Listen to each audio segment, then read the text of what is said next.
Alors la Grimefort aime bien aussi mettre en avant des auteurs qu'ils ont particulièrement aimés dans l'année, même s'ils n'ont pas encore eu leurs titres que nous avons aimés, qui sont sortis en poche.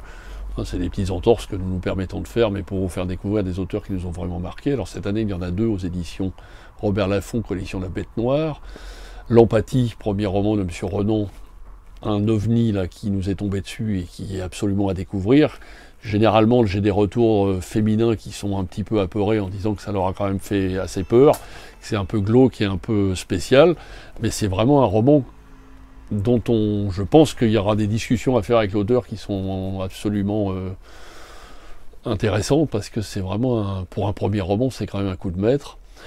Une petite nouveauté qui n'est pas encore sortie, c'est M. Patrice Guirao. Alors M. Patrice Guirao, c'est indépendamment d'être écrivain, il vit à Tahiti depuis 1968. C'est un monsieur qui a fait notamment les comédies musicales Notre-Dame de Paris, les 10 Commandements, donc c'est un monsieur qui est très connu dans les milieux musicaux et qui est un producteur avéré.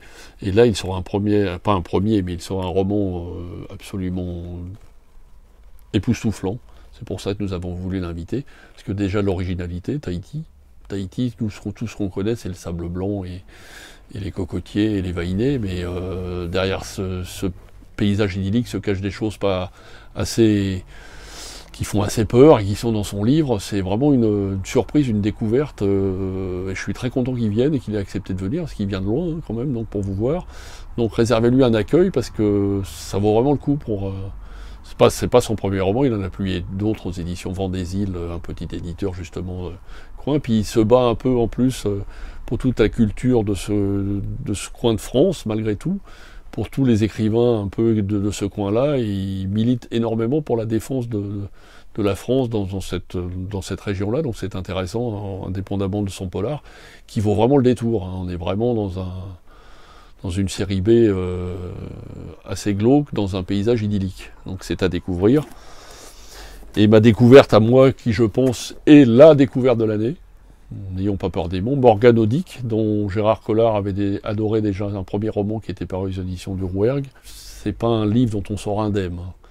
Parce que déjà, ça vous remet en esprit des choses qui se sont passées en 1986. Ça rejoint un peu les thèses un peu des Camus et Hugues. Le pitch, c'est quoi? C'est un assassinat qui a lieu à Tchernobyl de nos jours.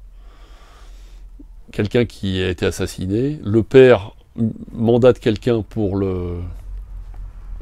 essayer de résoudre cette énigme, parce que dans cette zone quand même de non-droit du monde, ça se passe à Pripyat, qui est une ville qui a été totalement abandonnée du jour au lendemain.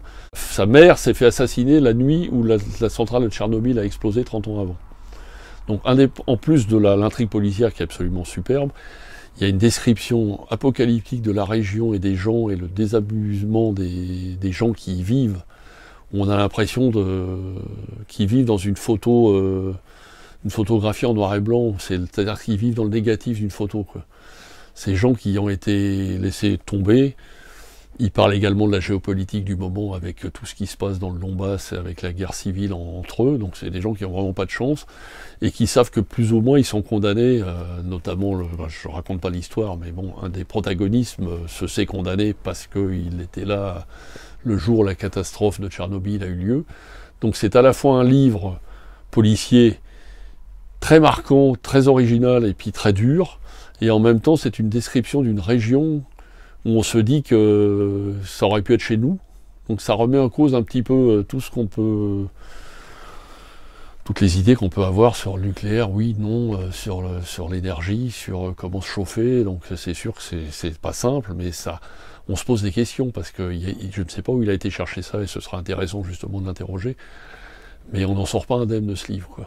Et on se dit vraiment que la plupart des personnages de ce livre traversent le livre comme s'ils étaient condamnés, comme si à la limite la vie humaine n'avait pas d'importance chez ces gens-là, parce que l'enfer ils le vivent déjà, quoi.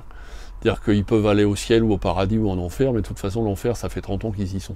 Donc c'est un livre non seulement qui vous passionne par son intrigue, mais qui vous fait vous poser des questions, et quand vous le refermez, vous ne regardez pas la carte du monde de cet endroit-là de la même façon. Donc en plus, c'est un livre utile, et c'est vraiment, pour moi, je pense, le plus grand choc livre de cette année. Donc c'est pour ça que j'étais très content qu'il vienne, qu'il accepte de venir le dimanche, pour parler de ça, parce que c'est vraiment, s'il y a vraiment un livre à lire cette année, c'est celui-là.